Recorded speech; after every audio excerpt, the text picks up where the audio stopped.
Hi friends, Mahabharatam ఎంతో గొప్ప ఇతిహాసం. ఇందులో ఎన్నో విషయాలు, విలువలు, సందేశాలు ఉండడం వలన మనం ఈనాటికి దానిని చదువుతూ లేదా వింటూ ఉంటాం. ఈ ఇతిహాసం ద్వారా మనం ఎన్నో విషయాలు నేర్చుకోవచ్చు. మరీ ముఖ్యంగా ధర్మం గురించి మనం తెలుసుకోవచ్చు. ద్వాపర యుగంలో ధర్మాన్ని స్థాపించడం కోసం శ్రీ మహావిష్ణువే శ్రీకృష్ణునిగా జన్మించాడు. శ్రీకృష్ణుని సోదరునిగా ఆదిశేషుని అవతారమైన బలరాముడు జన్మించాడు. శ్రీకృష్ణ బలరాములు అన్నదమ్ములకు ప్రతీకగా నిలిచారు. శ్రీకృష్ణుడు పంచపాండవులంటే ఎంతో ప్రేమ, గౌరవం కలిగి ఉండేవాడు. ఎందుకంటే ధర్మాత్ముల వైపు శ్రీకృష్ణుడు ఎప్పుడూ అండగా నిలబడేవాడు. పాండవులలో మధ్యముడైన అర్జునుడంటే శ్రీకృష్ణునికి ఎంతో ఇష్టం. ఇద్దరు గొప్ప స్నేహితులు. ఒకరిని విడిచి ఒకరు ఉండలేనంత స్నేహం వారి మధ్య ఉండేది. శ్రీకృష్ణుని సోదరుడైన బలరాముడు అర్జునుణ్ణి చంపబోతుంటే అప్పుడు శ్రీకృష్ణుడు ఏం చేశాడు? అసలు బలరాముడు అర్జునుణ్ణి ఎందుకు చంపాలనుకున్నాడు? అర్జునుడు చేసిన తప్పేంటి? అందుకు గల కారణాలేంటి? అర్జునుడు కూడా గొప్ప యోధుడు. ఆ సమయంలో అర్జునుడు ఏం చేశాడు? అర్జునునితో పోరాడకుండా బలరామునికి శ్రీకృష్ణుడు అర్జునుని గురించి ఏం చెప్పాడు? ఇలాంటి సందేహాలన్నింటికీ సమాధానాలు ఈ వీడియోలో తెలుసుకుందాం. వీడియో చూస్తున్న వారిలో ఎవరైనా శ్రీకృష్ణుని భక్తులు ఉన్నట్లయితే తప్పకుండా జై శ్రీకృష్ణ అని కామెంట్ చేయండి. అంతకంటే ముందు ఎవరైనా మన ఛానల్ ని ఫస్ట్ టైం చూస్తుంటే ప్లీజ్ సబ్స్క్రైబ్ చేసుకోండి. అలాగే ఈ వీడియోని తప్పకుండా లైక్ చేయండి. మీ ఒక్క లైక్ మాకెంతో సపోర్ట్ నిస్తుంది. పాండవులు ద్రౌపదిని వివాహం చేసుకున్న తర్వాత వారి మధ్య ఒక నియమాన్ని పెట్టుకుంటారు. ద్రౌపది ఒక్కొక్క సంవత్సరం పాటు ఒక్కొక్కరి వద్ద ఉంటుంది. ఆ సమయంలో మిగిలిన వారెవ్వరూ అటువైపుకు రాకూడదన్న నియమాన్ని వారి మధ్యలో పెట్టుకుంటారు. అలా ద్రౌపది ధర్మరాజు వద్ద ఉన్నప్పుడు అస్త్రాల కోసం తప్పనిసరి పరిస్థితుల్లో అర్జునుడు అటువైపుగా వెళ్తాడు. అలా వెళ్లినందుకు వారు పెట్టుకున్న నియమాన్ని ఉల్లంఘించినందున ఎవరు ఏమీ అనకపోయినా తనకు తానుగానే 12 సంవత్సరాల పాటు తీర్థయాత్రలకు వెళ్లాలని నిశ్చయించుకుంటాడు అర్జునుడు. అర్జునుడు ఎక్కువ సమయం పవిత్ర పుణ్యక్షేత్రాలను దర్శించుకుంటూ ఆధ్యాత్మికంగా సమయం గడిపాడు. అలా అర్జునుడు తన తీర్థయాత్రలో భాగంగా, అందులోనూ తన 12 సంవత్సరాల తీర్థయాత్ర చివరిలో శ్రీకృష్ణుడు ఉన్న ద్వారకా నగరం చేరతాడు. ద్వారకా నగరాన్ని ఎంతో అద్భుతంగా నిర్మించుకున్నాడు శ్రీకృష్ణుడు. ఇది ప్రభాస సమీపంలో ఉంది. అర్జునుడు శ్రీకృష్ణుడిని కలుసుకున్న తర్వాత రైవత పర్వతం వద్ద జరుగుతున్న ఉత్సవానికి వెళ్లాడు. అక్కడ ఎంతో అందమైన ఒక స్త్రీ కనపడుతుంది. ఆమె అందానికి ఎంతో ముగ్ధుడవుతాడు అర్జునుడు. ఆమె ఎవరో కాదు, శ్రీకృష్ణ బలరాముల చెల్లెలైన సుభద్ర. సుభద్రను అర్జునుడు ఇష్టపడతాడు. ఆ తర్వాత సుభద్ర కూడా అర్జునుడిని ఇష్టపడుతుంది. అయితే వారిద్దరూ వారి యొక్క ప్రేమ విషయాన్ని శ్రీకృష్ణుడికి చెప్తారు. శ్రీకృష్ణుడి సలహా మేరకు అర్జునుడు సన్యాసి వేషంలో ద్వారకలో అడుగు పెడతాడు. బలరాముడు సన్యాసులకు, మహర్షులకు ఎంతో గౌరవం ఇవ్వడంతో పాటు వారికి ఎంతగానో సేవలందించేవాడు. అలా కొంతకాలం అర్జునుడు సన్యాసి వేషంలో ద్వారకలోనే ఉంటూ అర్జునుడు, సుభద్ర వారి ప్రేమను కొనసాగించారు.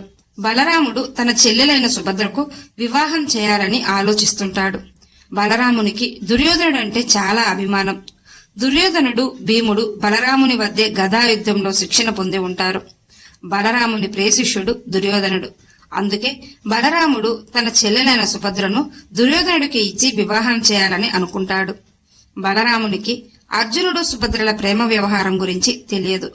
బలరామునికి పాండవులంటే అయిష్టత లేకపోయినప్పటికీ దుర్యోధనుడంటే మాత్రం ఎక్కువ అభిమానం చూపేవాడు. అలాగని దుర్యోధనుడు చేసే అధర్మాలను బలరాముడు ఏనాడు ప్రోత్సహించలేదు. ఎప్పటికప్పుడు దుర్యోధనుడు చేసే మోసాల గురించి హెచ్చరిస్తూనే ఉండేవాడు బలరాముడు. కాని బలరామునికి దుర్యోధనుడంటే ఇష్టం ఉన్నందున తన చెల్లెలైన సుభద్రను ఇచ్చి వివాహం జరిపించాలనుకుంటాడు. విషయం తెలుసుకున్న శ్రీకృష్ణుడు అర్జునుడికి, సుభద్రకు వివాహం జరిపించాలనుకుంటాడు. కాని బలరామునికి తెలిస్తే వివాహానికి అంగీకరించడని తెలుసు.